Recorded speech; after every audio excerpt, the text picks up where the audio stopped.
All right, so we're going to go into chapter 1 today. Ryan has got copies if you need an extra copy. He will bring you one. We're going to go into chapter 1, which is on page 1. It's right after the preface in this particular edition. I'm going to say just a couple things by way of kind of preface, and then we're going to mainly just read. I've told you that I've used the Great Divorce a number of times in pastoral counseling, where a person will meet with me once a week and we read together and then just kind of reflect on it. And so that's what we're going to do a lot in this Sunday school. Let me say two things. One, the preface is the most important part of this work. If you are only going to master one part of this work, I highly recommend that it be the preface. That preface needs to be reread and meditated upon, and our study 2 weeks ago I hope was helpful and will be helpful in going back and reflecting on that. The second thing is I'm going to give you a language warning. If this was a show that you were streaming, there would be like language on the top of the screen. There are going to be a couple of colorful words in this work, and every one of them is used on purpose. And I'm not going to omit any of them because there is no profanity in this book. The profanities that appear are deliberate and ironic, and you want to pay attention to who says them and in what context they say them. Okay? So that like don't worry. It's not like super shocking language, but you will hear a couple of profane things said by particular characters on purpose, and you need to reflect on why that is. Okay, chapter 1. Lewis, I'm going to call the narrator Lewis because he's writing this in the first person, right? But Lewis boards the bus.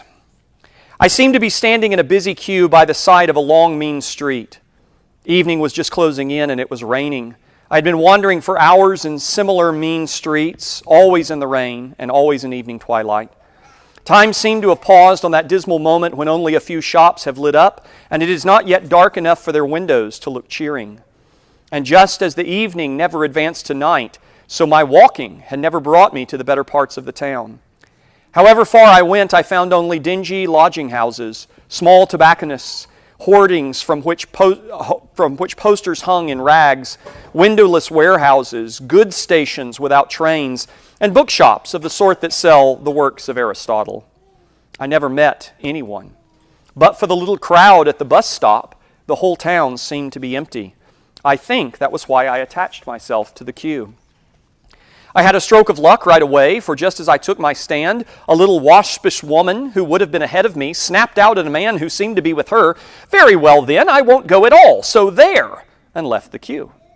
"Pray don't imagine," said the man in a very dignified voice, "that I care about going in the least. I have only been trying to please you for peace sake. My own feelings are, of course, a matter of no importance. I quite understand that." And suiting the action to the word, he also walked away.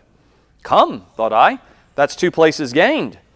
I was now next to a very short man with a scowl who glanced at me with an expression of extreme disfavor and observed, rather unnecessarily loudly, to the man beyond him, "This sort of thing really makes one think twice about going at all." "What sort of thing?" growled the other, a big, beefy person. "Well," said the short man, "this is hardly the sort of society I'm used to, as a matter of fact."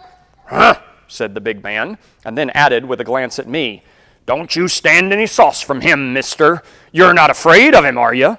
Then seeing I made no move, he rounded suddenly on the short man and said, "Not good enough for you, aren't we? Like your lip?"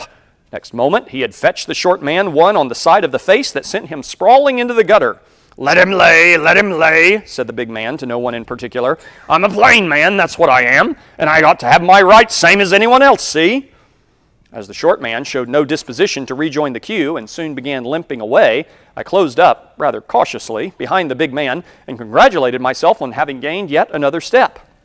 A moment later, 2 young people in front of him also left us arm in arm.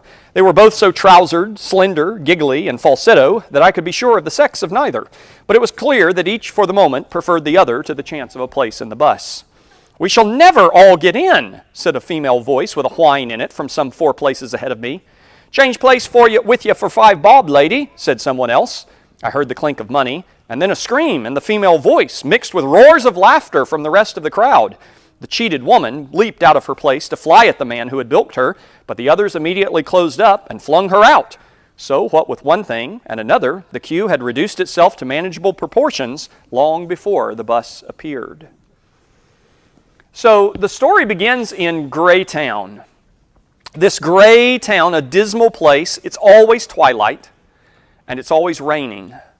And the narrator just suddenly finds himself there. There's no explanation about when he came or how he came, and he doesn't have any recollection of it. And that is very, very important in the story, as you're going to come to find out. The town is vast, but all of the sections are run down and poor. All of the shops are just kind of the lower rent district of a town. The streets are empty. In fact, it seems entirely deserted except for this line of people standing at the bus stop. But the line there that is formed is incredibly long. It's not even possible to imagine that all of these people could fit on a bus, but as soon as Lewis joins the line, you begin to hear the quarrels and the violence and the bickering that results in many people leaving the line. Now, some of the characters that stay in the line you're going to meet again, but every one of them that are included in the story is meant by Lewis to tell you something about the residents of Greytown. These are representatives of the populace. So you want to pay attention. Lewis is a very economical writer. What I mean by that, he is very, very efficient. He's very, very succinct. So you want to pay attention to the way that he says what he says. All of the people in that line are irritable, argumentative, arrogant, dishonest, some of them violent, superficial, and purposeless. We go on. It was a wonderful vehicle, blazing with golden light, heraldically colored. The driver himself seemed full of light, and he used only one hand to drive with. The other he waved before his face as if to fan away the greasy steam of the rain. A growl went up from the queue as he came in sight. "Looks as if he had a good time of it, eh? Bloody well pleased with himself, I bet. My dear, why can't he behave naturally? Thinks himself too good to look at us. Who does he imagine he is? All that gilding and purple, I call it a wicked waste. Why don't they spend some of the money on their house property down here? God, I'd like to give him one in the ear hole." I could see nothing in the countenance of the driver to justify all this, unless it were that he had a look of authority and seemed intent on carrying out his job. You see a contrast? You're supposed to see a contrast. My fellow passengers fought like hens to get on board the bus, though there was plenty of room for us all. I was the last to get in. The bus was only half full, and I selected a seat at the back, well away from the others. But a tousle-haired youth at once came and sat down beside me. As he did so, we moved off. "I thought you wouldn't mind my tacking on to you," he said, "for I've noticed that you feel just as I do about the present company. Why on earth they insist on coming, I can't imagine. They won't like it at all when we get there, and they'd really be much more comfortable at home. It's different for you and me." "Do they like this place?" I asked. "As much as they'd like anything," he answered. "They've got cinemas and fish and chip shops and advertisements and all the sorts of things they want. The appalling lack of any intellectual life doesn't worry them. I realized as soon as I got here that there'd been some mistake. I ought to have taken the first bus, but I've fooled about trying to wake people up here. I found a few fellows I'd known before and tried to form a little circle, but they all seemed to have sunk to the level of their surroundings. Even before we came here, I'd had some doubts about a man like Cyril Blello.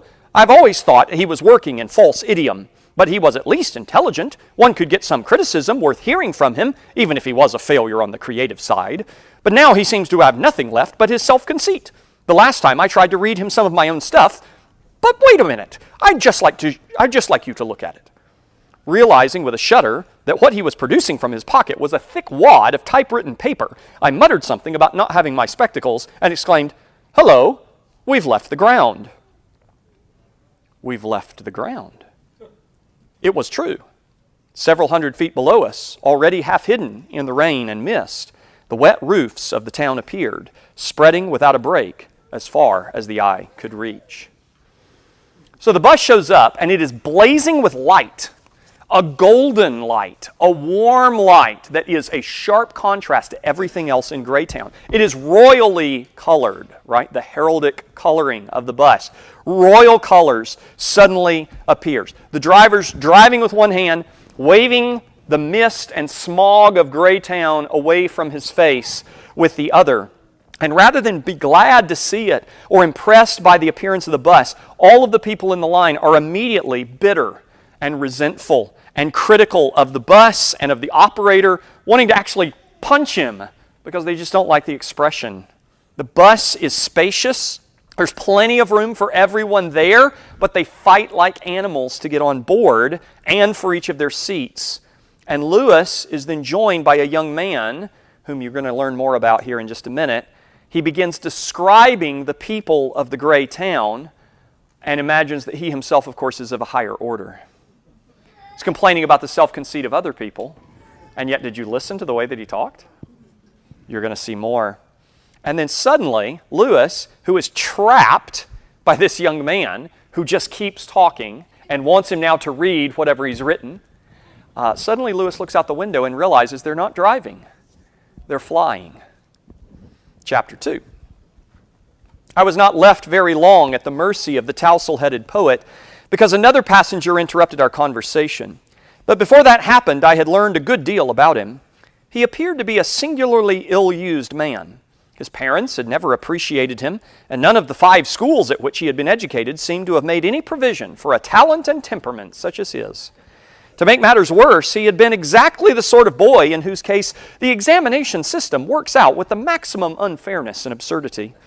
It was not until he reached the university that he began to recognize that all these injustices did not come about by chance, but were the inevitable results of our economic system.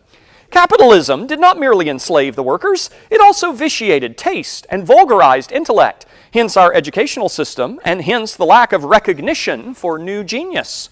This discovery had made him a communist. But when the war came along and he saw Russia in alliance with the capitalist governments, he had found himself once more isolated and had to become a conscientious objector. The indignities he suffered at this stage of his career had, he confessed, embittered him. He decided he could serve the cause best by going to America. But then America came into the war too. It was at this point that he suddenly saw Sweden as the home of a really new and radical art. But the various oppressors had given him no facilities for going to Sweden. No one else would pay for him to go. There were money troubles. His father, who had never progressed beyond the most atrocious mental complacency and smugness of the Victorian epoch, was giving him a ludicrously inadequate allowance. And he had been very badly treated by a girl, too. He had thought her a really civilized and adult personality, and then she had unexpectedly revealed that she was a mass of bourgeois prejudices and monogamic instincts. Yeah, good. I'm glad somebody said what. She seems to think that he should marry her and remain devoted to her alone. Monogamy, what a backward idea. Jealousy, possessiveness was a quality he particularly disliked. She had even shown herself at the end to be mean about money. Now, in what way would she be mean about money? What has he been doing in the whole paragraph before? Nothing. He's just living off other people's money. And what is he trying to do with her? She doesn't want to support him. That was the last straw. He had jumped under a train. I gave a start, but he took no notice. Even then, he continued. Ill luck had continued to dog him. He'd been sent to the gray town. But of course it was a mistake. I would find, he assured me, that all the other passengers would be with me on the return journey, but he would not. He was going to stay there. He felt quite certain that he was going where at last his finely critical spirit would no longer be outraged by an uncongenial environment, where he would find recognition and appreciation. Meanwhile, since I hadn't got my glasses, he would read me the passage about which Cyril Blelot had been so insensitive. Meet the tousle-headed poet. So Lewis recounts this conversation and teaches you about the kinds of people who find themselves in Gray Town. And the poet talks incessantly about himself. At every step of his life, he meets defeat and disappointment that was always someone else's fault. He's never met a defeat or disappointment that he himself was responsible for. He is the one who is always misunderstood and unappreciated. And consequently, the poet does the only reasonable thing and kills himself. Now, this is one of the places, and there's going to be several, where Lewis is trying to communicate to you what you're actually reading, but the narrator doesn't realize it himself. The person who's writing the story of his experience at this stage of the experience doesn't know what's going on. Remember, he just found himself in Greytown. He doesn't remember when he came.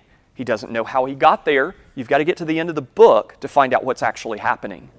But everybody else in Greytown knows how they got there. And they know where they are. And they know where this bus is going, even though Lewis does not. The tousle-headed poet is sure that his assignment to the Greytown must be a mistake because, of course, he deserves better. A proud man always deserves more and better than whatever he has. All of these characters know more than the narrator does about where they are, where they're going, how they came to be where they are. And what Lewis is doing in writing the story this way, it's really brilliant, is you are discovering it with the narrator. This is the difference between a movie and a great story. Great literature draws you into an experience so that you are the narrator sitting on the bus having these conversations. We pick back up on page 9. It was just then that we were interrupted. One of the quarrels which were perpetually simmering in the bus had boiled over, and for a moment there was a stampede. Knives were drawn, pistols were fired, but it all seemed strangely innocuous. And when it was over, I found myself unharmed, though in a different seat and with a new companion. He was an intelligent-looking man with a rather bulbous nose and a bowler hat. I looked out of the windows. We were now so high that all below us had become featureless, but fields, rivers, or mountains I did not see, and I got the impression that the gray town still filled the whole field of vision. Now, you've been in a plane. You know, as soon as you climb up, not even to cruising altitude, once you get to 10,000 feet, you can see the entire outline of the largest city in the world. But he doesn't see anything except the featureless city. It seems the deuce of a town, I volunteered, and that's what I can't understand. The parts of it that I saw were so empty. Was there once a much larger population? Not at all, said my neighbor. The trouble is that they're so quarrelsome. As soon as anyone arrives, he settles in some street. But before he's been there 24 hours, he quarrels with his neighbor. Before the week is over, he's quarreled so badly that he decides to move. Very likely, he finds the next street empty because all the people there have quarreled with their neighbors and moved. If so, he settles in. If by any chance the street is full, he goes further. But even if he stays, it makes no odds. He's sure to have another quarrel pretty soon, and then he'll move on again. Finally, he'll move right out to the edge of the town and build a new house. You see, it's easy here. You've only got to think a house, and there it is. That's how the town keeps on growing. You just think that you want a house, and you have a house. Leaving more and more empty streets? That's right. And time's sort of odd here. That place where we caught the bus is thousands of miles from the civic center, where all the newcomers arrive from Earth. All the people you've met were living near the bus stop, but they'd taken centuries of our time to get there by gradual removals. So the intelligent man, he has memory of all of this. He knows. He is able to mark the passage of time. Lewis just finds himself there. Why is it so different for him? And what about the earlier arrivals? I mean, there must be people who came from Earth to your town even longer ago. Did you notice Lewis calls it your town rather than his town? There's all kinds of Easter eggs in this book, if you've read it. That's right, there are. They've been moving on and on, getting further apart. They're so far off by now that they could never think of coming to the bus stop at all. They're constantly moving away from the one place where they could escape. Astronomical distances. There's a bit of rising ground near where I live, and a chap has a telescope. You can see the lights of the inhabited houses where those old ones live millions of miles away. Millions of miles from us and from one another. Every now and then they move further still. That's one of the disappointments. I thought you'd meet interesting historical characters, but you don't. They're too far away. Would they get to the bus stop in time if they set out? Well, theoretically, but it'd be a distance of light years, and they wouldn't want to by now. Not those old chaps like Tamerlane and Genghis Khan or Julius Caesar or Henry V. Wouldn't want to? That's right. The nearest of those old ones is Napoleon. We know that because two chaps made the journey to see him. They'd started long before I came, of course, but I was there when they came back. About 15,000 years of our time it took them.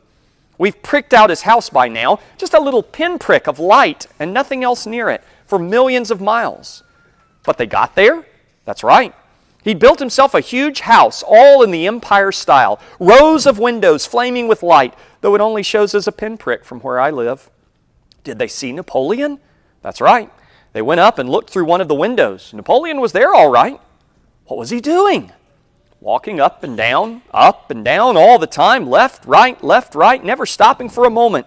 The two chaps watched him for about a year, and he never rested.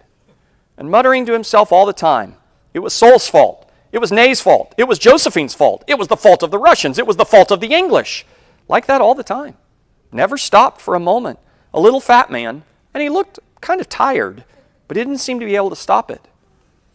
From the vibrations, I gathered that the bus was still moving, but there was now nothing to be seen from the windows which confirmed this. Nothing but gray void above and below.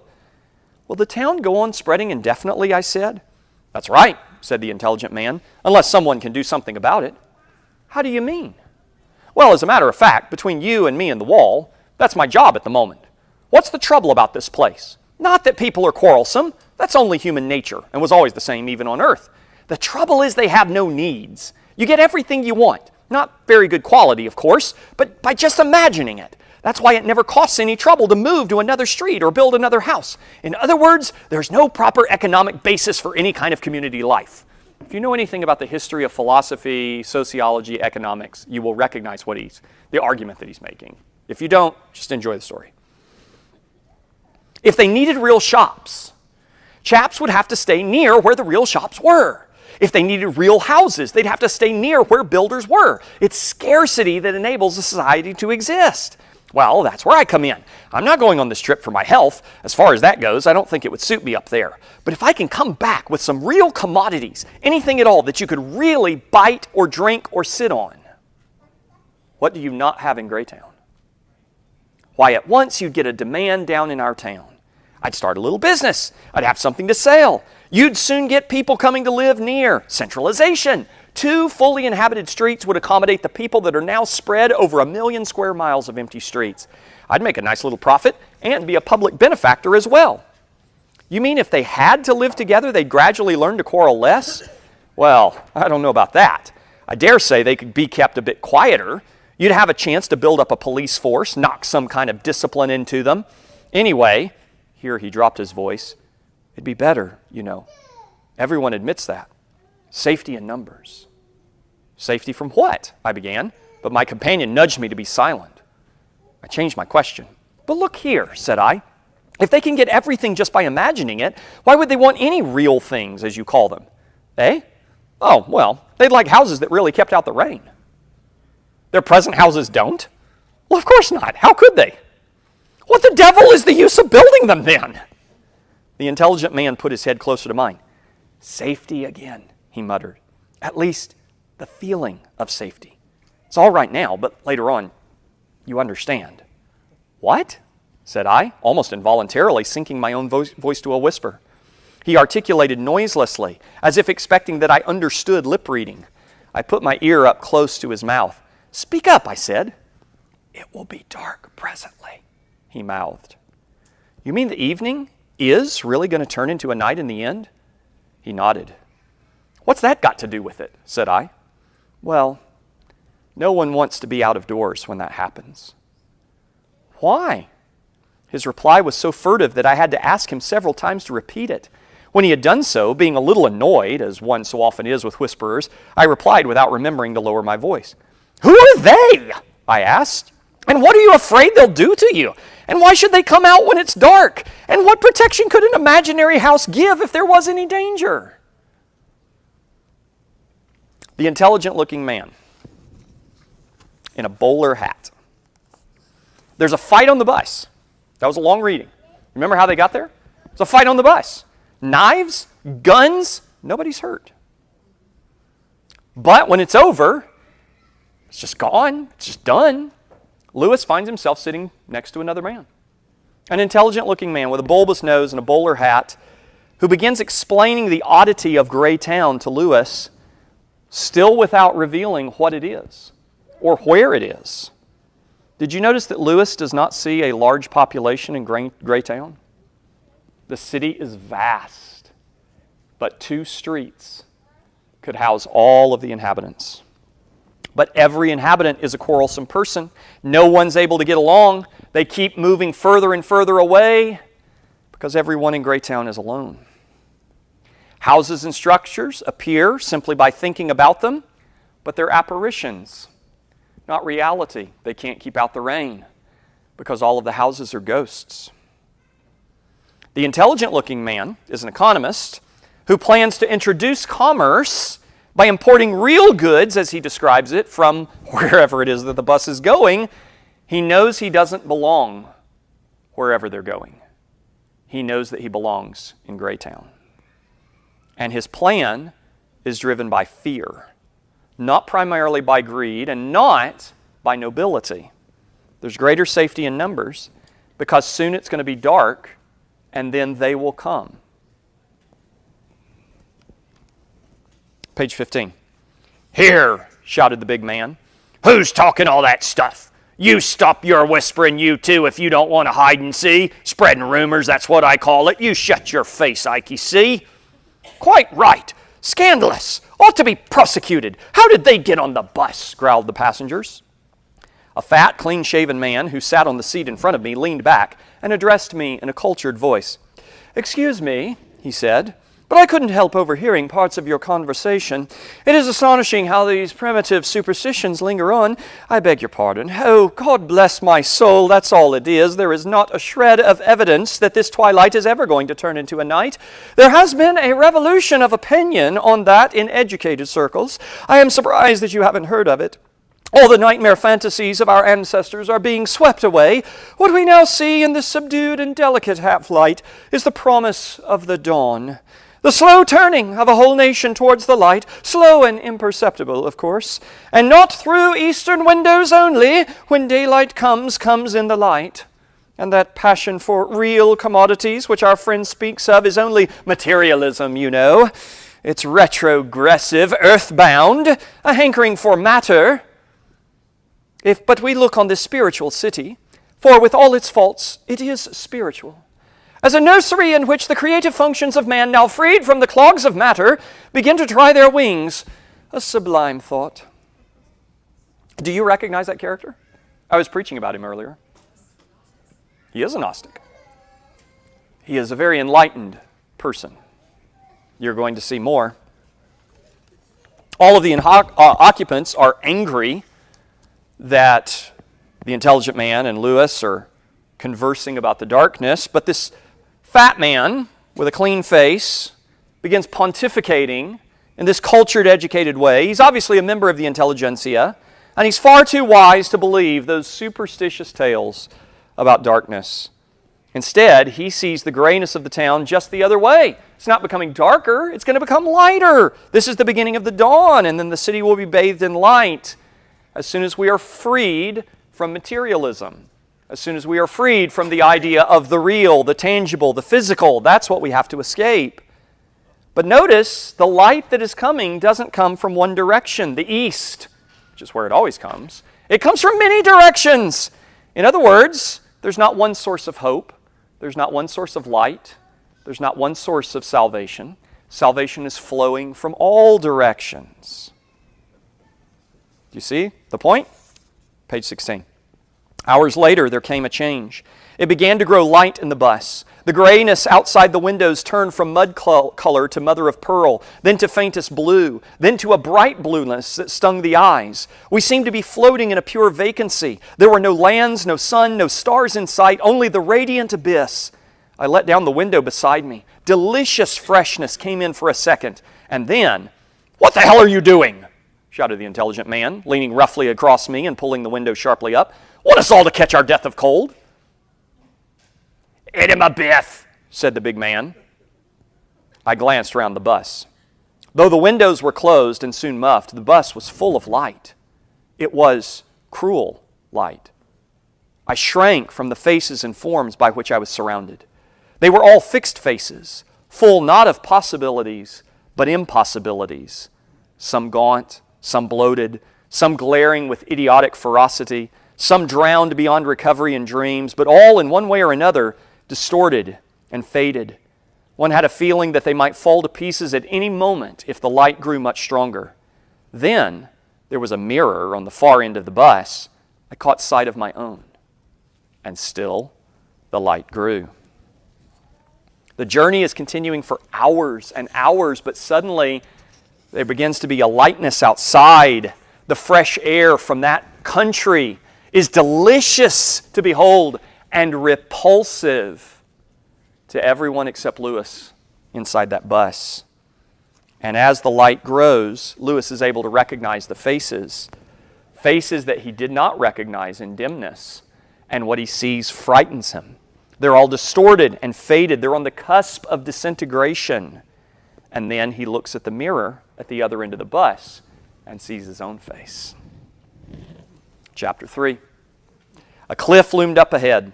It sank vertically beneath us so far that I could not see the bottom, and it was dark and smooth. We were mounting all the time. At last, the top of the cliff became visible like a thin line of emerald green stretched tight as a fiddle string. Presently, we glided over that top. We were flying above a level, grassy country through which there ran a wide river. We were losing height now. Some of the tallest treetops were only 20 feet below us. Then suddenly, we were at rest. Everyone had jumped up. Curses, taunts, blows, a filth of vituperation came to my ears as my fellow passengers struggled to get out. A moment later, and they had all succeeded. I was alone in the bus, and through the open door there came to me in the fresh stillness the singing of a lark. I got out. The light and coolness that drenched me were like those of summer morning, early morning, a minute or two before the sunrise, only there was a certain difference. I had the sense of being in a larger place, perhaps even a larger sort of space than I had ever known before, as if the sky were further off and the extent of the green plain wider than there could be on this little ball of earth. I had got out in some sense, which made the solar system itself seem an indoor affair. It gave me a feeling of freedom, but also of exposure, possibly of danger, which continued to accompany me through all that followed. It is the impossibility of communicating that feeling, or even of inducing you to remember it as I proceed, which makes me despair of conveying the real quality of what I saw and heard. He doesn't know where he is, but it's so different.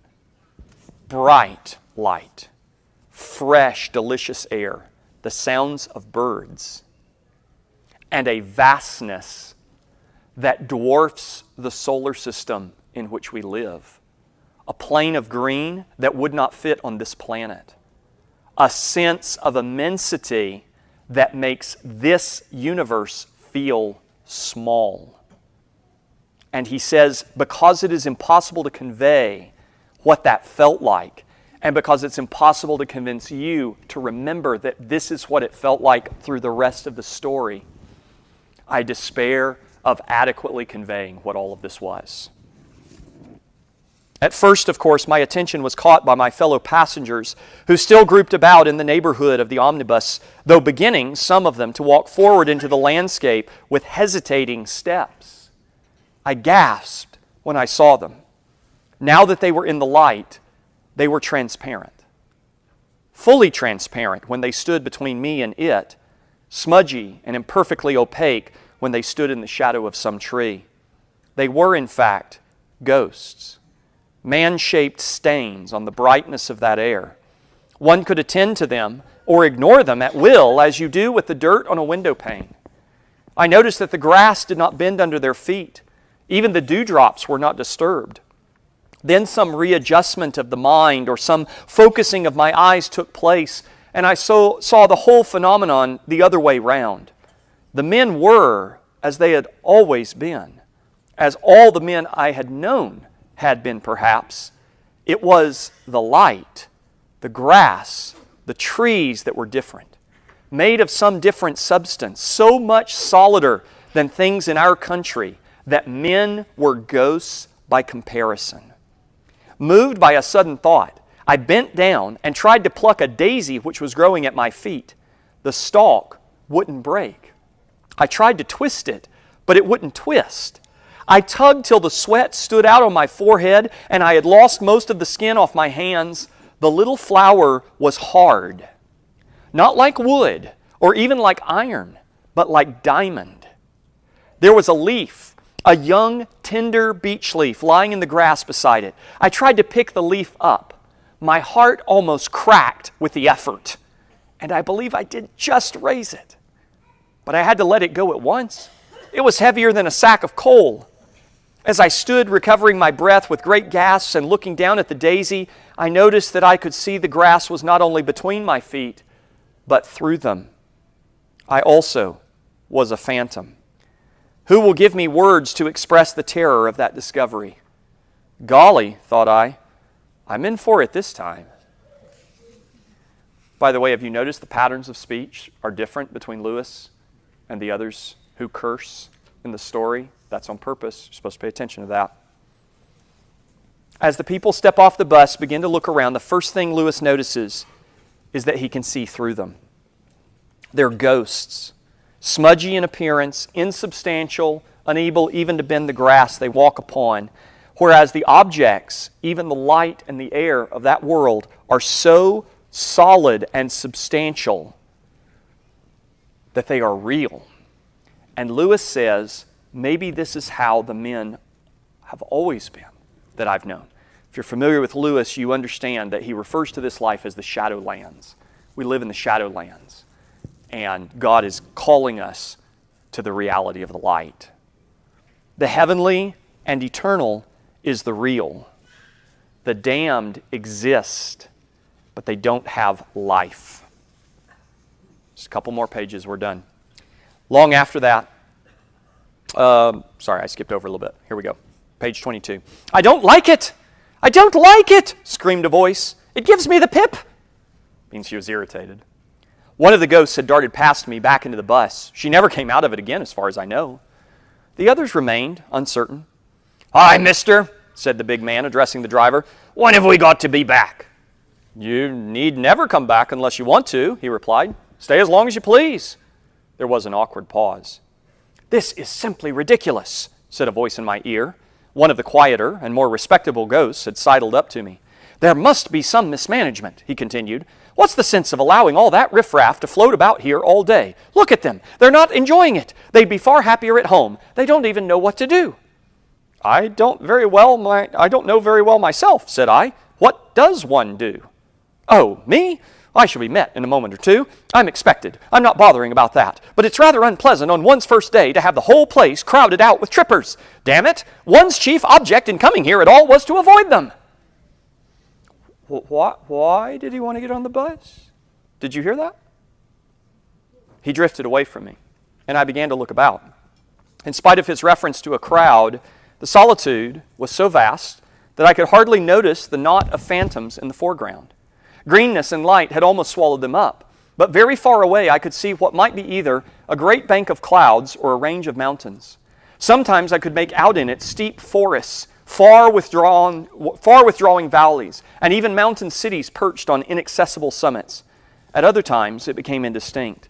The height was so enormous that my waking sight could not have taken in such an object at all. Light brooded on the top of it. Slanting down thence, it made long shadows behind every tree on the plain. There was no change and no progression as the hours passed. The promise or the threat of sunrise rested immovably up there. Long after that, I saw people coming to meet us. Because they were bright, I saw them while they were still very distant, and at first I did not know that they were people at all. Mile after mile, they drew nearer. The earth shook under their tread as their strong feet sank into the wet turf. A tiny haze and a sweet smell went up where they had crushed the grass and scattered the dew. Some were naked, some robed, but the naked ones did not seem less adorned, and the robes did not disguise in those who wore them the massive grandeur of muscle and the radiant smoothness of flesh. Some were bearded, but no one in that company struck me as being of any particular age.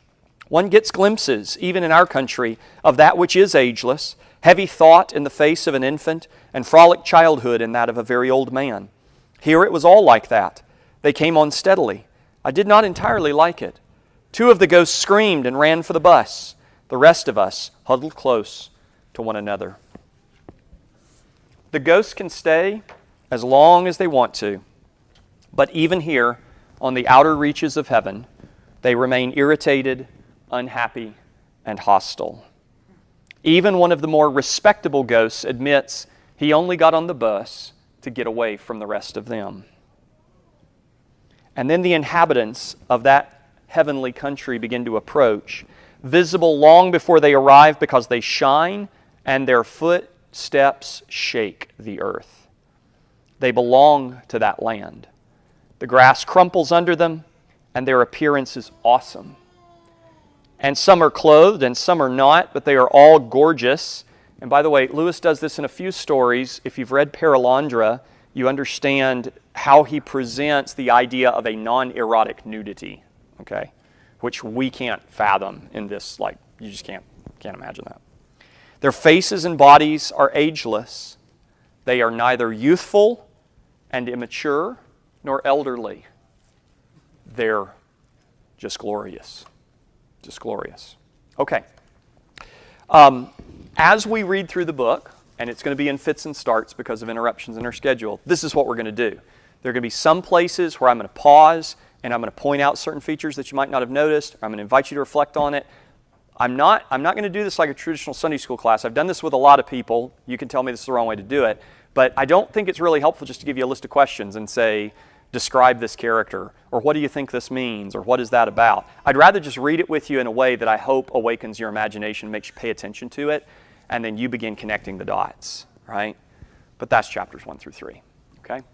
So, Lord willing, in 3 weeks, we'll do chapter 4, okay? No Sunday school next week, and then Josh Hamilton will be here the following week, and we'll be doing some Q&A with him, okay? All right, let's bow together and pray. Gracious God and Father, we do thank you that your Spirit has guided your people, though not inspired, nevertheless, to produce works of literature, theology, philosophy, and history that do help us better understand both your Word and the world in which we live. We pray that considering this story in some detail would help us to understand ourselves better, and that we would understand better the hope and the promise that you have called us unto, not because it is an actual description of glory and eternity, but because it is an imaginative one that helps us meditate more thoroughly on what your Word does say to us about us all and about what lies ahead. Give us joy now through the rest of this Lord's Day. Fill our lives with the gladness of our Savior's resurrection and redemption. We pray in Jesus' name. Amen. All right, God bless you all. Thanks for coming and participating.